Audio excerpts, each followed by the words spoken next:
콕 집어 알려드립니다. 고객을 부르는 초기 창업 마케팅. 벌써 9강입니다, 여러분. 9강. 9강에서는 뭘 얘기할 거냐면 잘 되는 콘텐츠 마케팅 따라하기. 그걸 한번 얘기해 보도록 하겠습니다. 그러면 잘 되는 콘텐츠 마케팅을 어떻게 따라할 수 있는지 한번 저와 함께 들어가 보도록 하겠습니다. 출발! 자, 콘텐츠 마케팅 얘기하기 전에 좀 더 중요한 부분을 좀 얘기하고 싶어요. 이거는 다른 데 어디 가서도 얘기하지 않는 부분인데 어디까지 나를 팔 것인가 이거를 처음에 정해야 됩니다.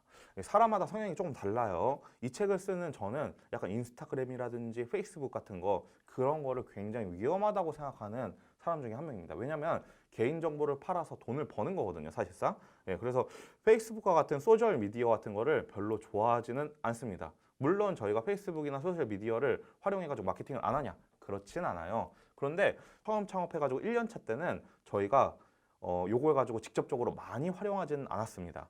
그래서 넷플릭스 다큐에 보면은 소셜 딜레마라는 그런 다큐가 있습니다. 여기 보면은 소셜 미디어의 문제를 지적하면서 이런 식으로 얘기를 합니다.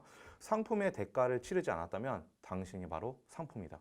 이게 무슨 말이냐면 소셜미디어가 광고주에게 팔고 있는 것은 플랫폼 속의 사용자들의 관심과 시간입니다. 그래서 다시 말해 소셜미디어는 커다란 광고판인 거죠. 그래서 처음 마케팅 시작할 때 많은 사람들이 요즘에 너무 쉽게 사생활을 오픈하라고 얘기합니다. 하지만 소셜미디어의 역기능도 함께 생각하면서 마케팅 해야 됩니다. 그래서 나의 얼굴과 사생활을 파는 일이 보통 정신으로 하는 일은 아닙니다. 그리고 역풍을 맞을 수 있어요. 사실은 사업이 한 번에 접을 수도 있는 거거든요. 그래가지고 좀 더 고민해보고 내가 어떤 것에 어울리는 사람인지 그리고 어떤 매체가 나한테 나은지 생각해야 됩니다. 이건 무슨 말이냐면 예를 들어서 페이스북 같은 경우는 줄글을 좀 많이 쓰는 편이에요.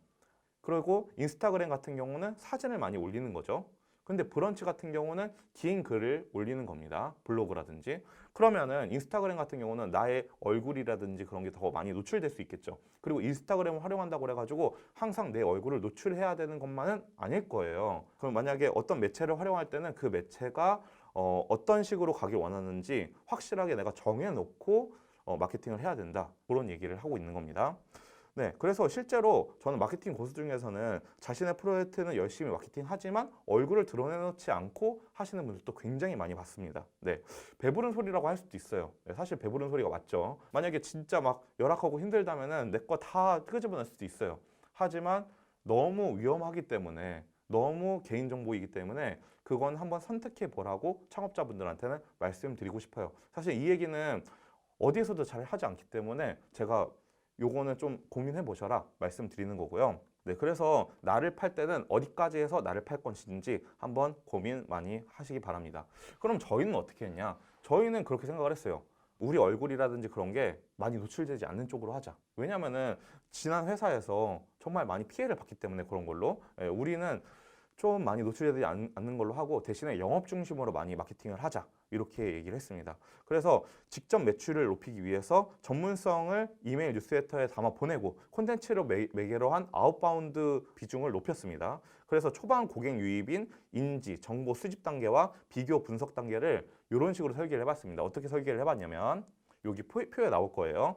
인지 정보 수집 단계에서는 인바운드 마케팅에서 홈페이지, 이메일 뉴스레터, 유튜브, 그 다음에 SEO, 검색 엔진 최적화, 그 다음에 소셜미디어, 블로그 이렇게 좀 하자. 그리고 아웃바운드 마케팅 같은 경우는 직접 영업을 하자. 그래서 직접 영업에는 감사 인사 돌리고 그 다음에 기관이나 기업 같은 거 방문하고 그 다음에 콘텐츠 활용 영업을 해보자. 이렇게 했습니다. 그리고 두 번째로 이벤트를 만들어 보자. 이렇게 했고 그 다음에 세 번째로는 사업 제안 이메일을 쓰자. 그리고 네 번째로는 기술 기부나 협력이나 인터뷰를 하자. 그렇게 했습니다. 그리고 비교 분석 단계에서는 어떻게 했냐? 인바운드 마케팅에서는 신뢰할 만한 정보를 제공하자. 그리고 두 번째는 구매 과정을 자세하게 안내하자. 그리고 세 번째는 고민하는 내용을 짚어주자. 이렇게 했고 아웃바운드 마케팅에서는 컨설팅이나 교육, 사업 상담 등을 많이 하자. 그리고 두 번째로는 예상 견적 제시를 많이 하자. 이렇게 했습니다. 요 예상 견적 제시라는 것도 굉장히 중요한데 처음에 우리 회사를 의뢰하는 분들한테 시가인 경우가 되게 많아요. 무슨 경매하듯이 시가 얼마다, 시가 얼마다 이렇게 하는 분들이 많은데 우리 회사 견적은 우리가 알고 있어야 됩니다. 그래서 제품 견적도 모르고 제품을 팔려고 그러면 안 돼요. 제품 견적은 처음에 미리 내놓는 게 좋습니다. 네. 그리고 또 그런 게 있습니다. 처음에 이렇게 질문하시는 분들이 있어요. 아, 우리가 인스타그램, 페이스북, 유튜브를 마케팅 하려고 그러는데 이거 언제 만들어서 어떻게 마케팅을 하냐 이런 분들이 있어요. 당연히 처음에는 0이기 때문에 이걸로 매출을 낼 수는 없습니다. 저희도 마찬가지였어요. 그럼 저희가 어떻게 했는지 한번 봐보세요. 처음에 매출을 내려면 콘텐츠 자체로 돈을 번다는 생각보다는 콘텐츠를 매개로 수익을 낼 생각을 해야 됩니다. 물론 콘텐츠가 좋아요, 댓글, 공유 이걸 이제 저 약칭으로 해가지고 조댓공이라고 하는데 이 조댓공이 많으면 좋겠죠. 하지만 매출도 안 나는데 그거를 기다릴 수는 없는 거예요. 그러면 어떻게 해야 될까요? 처음에는 내 안에 있는 자원부터 확인해야 됩니다. 이제 처음에 사업 시작하는 사람들은 기반이 없어요. 아니 내가 어떤 기반이 있는지조차 모른다는 거예요. 그래서 뭐라도 팔기를 원한다면 내 마케팅 기반이 얼마나 있는지부터 확인을 해야 됩니다. 우선 한글이나 엑셀 파일을 엽시다. 그리고 이제 종이나 펜만 있어도 좋거든요. 그런 다음에 아래 내용을 정리를 해보는 거예요. 첫 번째로 내가 아는 인맥을 싹 다 적어보는 거예요. 그래서 명함, 카톡에 있는 사람, 휴대전화, 연락처, 페이스북, 인스타그램에 있는 친구 등 연락처를 싹 다 모아서 정리를 하는 거예요. 보통 구글이나 네이버에 연락처를 정리를 하는 편이에요. 왜냐하면 이걸 엑셀로도 쉽게 받을 수 있고 관리가 편해서 그렇거든요. 그리고 불편하거나 꺼려지는 관계 연락처는 바로바로 이때 삭제를 하는 거예요. 왜냐면은 영업 메일을 돌리는데 영업 문자를 돌리는데 불편하거나 꺼려지는 사람한테 돌리면 안 되는 거잖아요. 그래서 바로바로 삭제합니다. 그리고 연락처의 필수 값은 이름, 전화번호, 이메일 주소입니다. 이걸 모르시는 분들이 있어요. 그래서 연락처의 필수 값은 뭐다? 이름, 전화번호, 이메일 주소다.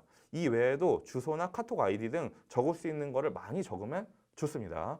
그리고 하지만 처음에는 이제 이거를 하나하나 세세히 하게 해가지고 뭐 일주일 동안 이거 한다. 이거 바보 같은 짓이에요, 여러분. 무슨 연락처가 한 10,000명, 30,000명 이런 분들은 정말 행복한 거죠. 하지만 보통은 100명, 200명 이렇게 있거든요. 처음 시작하실 때.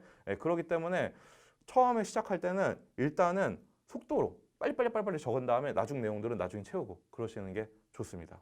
자, 그리고 두 번째는 자라오면서 경험한 인맥들을 모두 적는 겁니다. 그래서 0세부터 지금까지 자라오면서 거쳐온 인맥들을 모두 적는 거예요. 가족, 선생님, 친구, 학원 선생님 등등 이 중에서 한 번이라도 연락할 수 있는 사람만 적습니다. 연락 못하는 사람은 하지 마요. 악연이다. 적지 마세요. 그거 적지 마시고 연락할 수 있는 사람만 적어보세요. 그리고 살면서 내가 속했던 조금이라도 인연이 있었던 단체, 모임, 학교 등들을 다 적어보는 겁니다. 그리고 세 번째 뭐냐?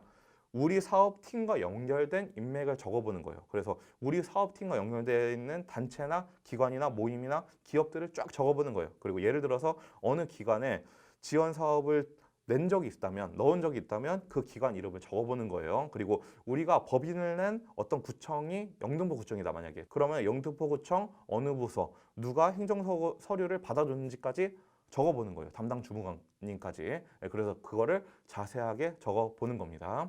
자, 그 다음에 네 번째로 뭐 하냐? 네 번째로 우리 사업이랑 프로젝트, 콘텐츠에 공감할 사람을 적어보는 거예요. 우리 제품에 공감할 사람을 적어보는 건데 예를 들어서 우리 사업과 연결될 만한 기업, 팀, 모임, 기관, 온라인 커뮤니티를 다 싹 적어보는 겁니다. 그래서 이제 예를 들어서 다음 카페, 네이버 카페, 페이스북 커뮤니티, 카페 톡방 이런 거를 적어보는 거죠. 뭐 스타트업 모임이라든지 저희 같은 경우는 그런 것들을 쫙 다 적어봤습니다. 그리고 향후에 어떤 이벤트를 하거나 콘텐츠를 만들 때 그 콘텐츠의 반응을 보일 만한 사람이나 단체, 모임, 기업, 온라인 커뮤니티를 모두 적어보는 겁니다. 그 다음에 또 마지막으로 다섯 번째, 유명하거나 영향력 있는 사람을 찾아가지고 사람 적는 겁니다. 그래서 우리가 사업을 해야 되는데 조금이라도 도움을 줄 수 있는 사람을 찾아보는 겁니다. 그래서 한 번이라도 보았던 인연이라든지 한 달이 두 달이 걸치면 다 알만한 사람, 어떤 단체나 모임에 속해 있는데 잘하면 소개받을 수 있는 사람이 있다면 이걸 갖다가 싹 다 정리를 해보는 겁니다. 그리고 페이스북, 인스타그램, 온라인 커뮤니티에 영향력 있는 사람도 좋습니다. 그리고 친구이거나 이웃이면 그 사람도 내 인맥이에요. 온라인상에서. 그리고 유튜브를 보면서 한 번쯤 눈여겨봤던 사람, 우리 사업과 관련 있는, 그리고 만나고 싶은 사람, 그리고 단체나 모임 같은 것도 다 적어봅니다. 그리고 어떤 사람을 아는 것도 내 자산이거든요. 왜냐면 다른 사람들은 그 사람을 몰라. 하지만 난 그 사람을 알아. 그러면은 만날 수가 있는 거예요. 요즘 같은 세상에서는 만나기가 얼마나 쉬운데요. 그래서 그런 것도 한번 싹 다 적어보시는 겁니다. 여기까지 정리해 보셨다면 그런 생각을 할 거예요. 내가 생각보다 자산이 많은데, 인맥이 많은데, 이런 생각을 할 거예요. 그래서 그것부터 먼저 엑셀 파일로 쭉 다 정리를 해보시면 됩니다. 이것이 돈 안 들이고 컨텐츠 마케팅 하는 것의 시작입니다. 내 인맥, 내 인적 자산부터 먼저 살펴보기. 그러면 저희는 다음번에는 이걸 자산을 가지고서 어떤 식으로 콘텐츠 마케팅을 직접적으로 할 수 있는지를 얘기해 보도록 하겠습니다. 그러면 다음 시간에 뵙겠습니다. 안녕.